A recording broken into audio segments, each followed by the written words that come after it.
Democratic Alliance Defence spokesperson Kobus Marais joins us now to talk more on that issue. Kobus, good to have you. Thank you very much for your time. The South African Defence Force, that is a force that should come to the aid of South Africans and respond in an emergency, itself needs aid from an NGO. How do we get there?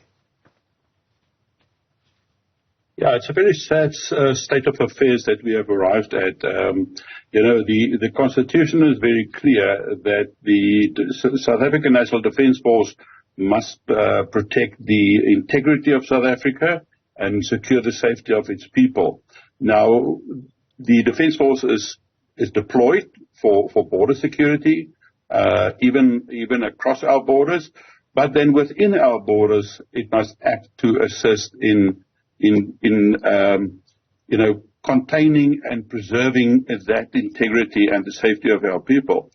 In the past, the Defence Force was always the one source to go to and assist with veld fires, disasters, whether it was maritime disasters or inland disasters.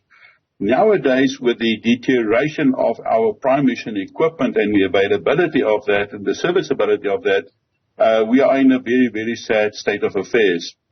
I've said many times that wherever our soldiers are deployed, whether it's in peacetime or in peacekeeping operations across our border, if we do not have the correct prime mission equipment in support of those soldiers, and in this case, I specifically refer to our fixed wing, but specifically our rotor airframes, like the Oryx helicopter in a battle zone, the Rooivalk, etc. Then we are running the risk of putting the lives and of our soldiers at risk unnecessarily, as well as our prime mission equipment and other equipment that we can't afford, to lose because we haven't got the money to replace that. Yeah. So if we then get into a situation where we can't look after our soldiers in whatever the circumstances might be, then it's a very sad state of affairs. While we sincerely appreciate the assistance and help of the local community and the farmers around Loatla, and gift of the givers, that is indicating that they were approached to assist with essential personal stuff. By the way, I see that in a media statement that the Defence Force now reject that and say that they have never asked for such help. However, it is sad when the Defence Force is in a situation and they cannot provide and even the most essential stuff for our soldiers when they are deployed, whether in an exercise like in Loatla or, as I've said, abroad or on our borders. Then it means that we are running the risk.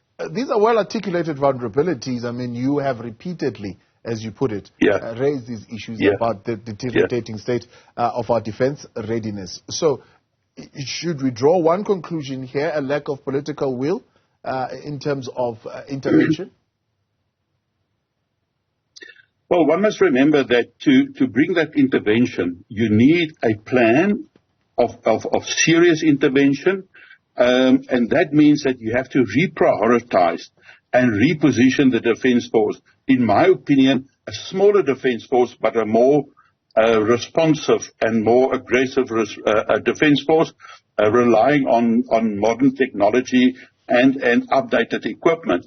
Now, it seems like the political and the management will does not exist to basically force that onto the Defence Force, because we cannot afford to have a force of close to 70,000 anymore. We cannot afford to spend 70% of our budget on cost of employees while we cannot maintain our prime mission equipment. We have to reduce our staff to at least 60,000. We have to reduce the cost of spending on cost of employees to about 55,000. And we have to invest seriously into prime mission equipment to face the current challenges and that of the future. We, to a large extent, rely on prime mission equipment that comes from the old South Africa, the SANDF days, that was developed and designed and manufactured for the Angolan circumstances, and not for what we have got in South Africa or even in Mozambique. So we have got serious problems, and it's in all the divisions of the Defence Force, but it's more particularly visible in the Navy and in the Air Force. However, as Darren Olivier has just now pointed out before me, that we have got a serious problem in the Army, because we are a infantry-driven defence force, and all our deployments in peacekeeping missions and on our border are predominantly infantry, and therefore an asset like Luatla is very important, and exercises in Luatla is very important, but it has to be under real circumstances. You cannot compromise on the safety of our soldiers, or on not having airframes available to help with veld fires, because this is this time of the year. It happens this time of the year.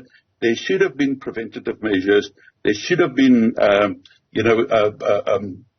contingency plans to deal with veld fires of this nature, and it seems like it was not the case. Operations on foreign soil. I mean, if we don't have money to fund our own operations and keep our equipment intact, if you were to advise the president, must he still consider these, or maybe they should be put on hold at least?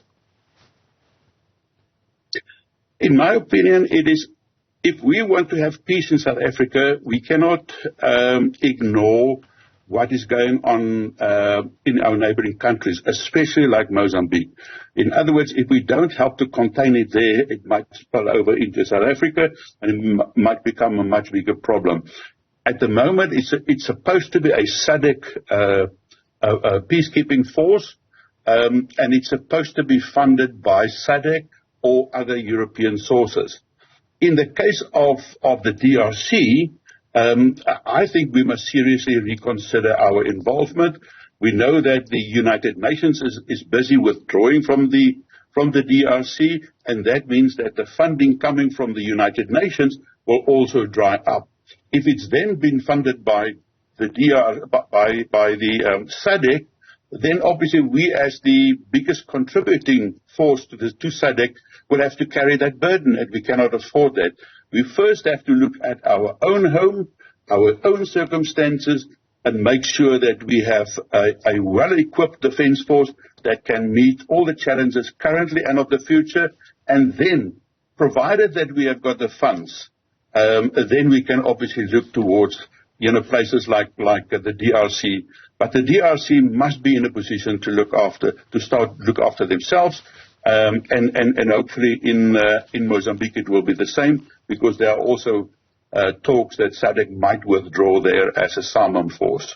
So yes, it is a problem, and I have said many times that the president is very keen to just approve deployments, but without additional funding, and that means it's still from Peter to pay Paul.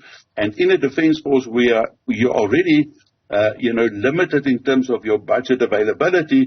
It means that you are just exacerbating the problem, and that means that when a disaster strikes you, you are in such a poor position that you cannot respond, and that is not in our best interest, and not in that of the interest of our citizens in South Africa. So it must be reconsidered, depending on the finance available from National Treasury. Kobus Marais, appreciate your time. Thanks for coming on. Democratic Alliance's defense spokesperson there.